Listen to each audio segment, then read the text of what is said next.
मेरे प्यारे दोस्तों, आप लोग का स्वागत है प्यारे चैनल मावारी लोक संगीत पर। बहुत प्यारा सा एक तुलसी जी का विवाह हल्दी गीत लेकर आप लोग के बीच में आए हूँ। आप लोग सुने, आनंद उठाएं इस गीत भजन का। अगर अच्छा लगे तो चैनल को शेयर, सब्सक्राइब, बेल आइकन जरूर दबाया करें। वीडियो पूरा जरूर देखा करें। प्यारा सा कमेंट लेकर जरूर छोड़ा करें कि मेरा ये भजन कैसा लगा। अरे तुलसी के आज हर दिया हो, मन भावे हर दिया।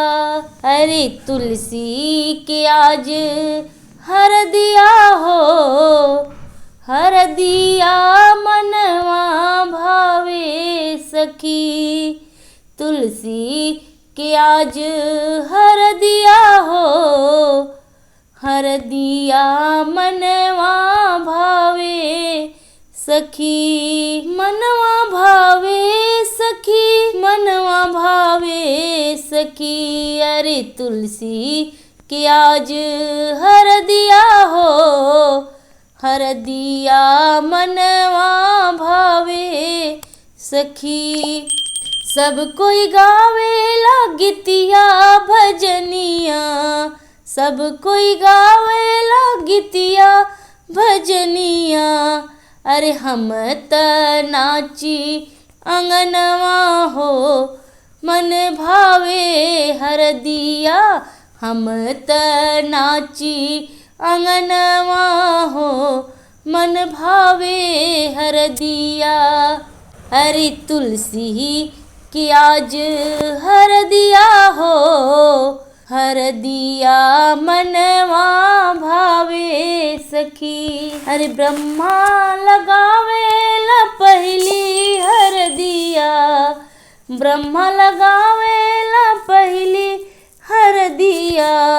सरस्वती गावे गीतिया हो, मन भावे हर दिया। सरस्वती गावे गीतिया हो, मन भावे हर दिया। सरस्वती गावे गीतिया हो, मन भावे हर दिया। अरे तुलसा कि आज हर दिया हो, हर दिया मनवा भावे सखी। विष्णु लगावे ला दूसरी हर दिया, हरे विष्णु लगावे ला दूसरी हर दिया। अरे लक्ष्मी रानी गावे गीतिया हो, मन भावे हर दिया। लक्ष्मी रानी गावे गीतिया हो, मन भावे हर दिया। अरे तुलसी के आज हर दिया हो, हर दिया मनवा भावे सखी।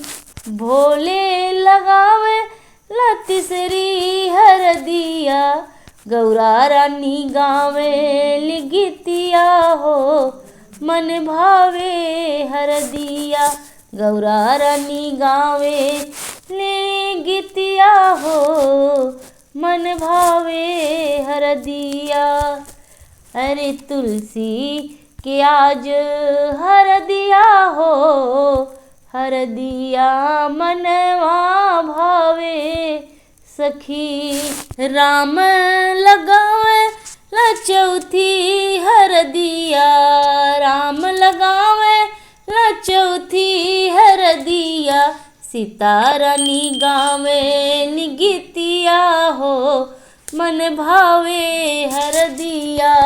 सीता रानी गावे गीतिया हो, मन भावे हर दिया। कृष्ण लगावे ला पांचवी हर दिया, कृष्ण लगावे ला पांचवी हर दिया। रुक्मिणी गावे गीतिया हो, मन भावे हर दिया। रुक्मिणी गावे गीतिया हो, मन भावे हर दिया। अरे तुलसी के आज हर दिया हो, हर दिया मनवा भावे सखी। गणेश लगावे ला छठवी अरे रिद्धि सिद्धि गावे लिगितिया हो, मन भावे हर दिया। रिद्धि सिद्धि गावे ले गीतिया हो, मन भावे हर दिया। हरि तुलसी के आज हर दिया हो, हर दिया मनवा भावे सखी। हरि तुलसी के आज हर दिया हो, हर दिया मनवा भावे सखी। धन्यवाद दोस्तों, चैनल को शेयर सब्सक्राइब जरूर करें।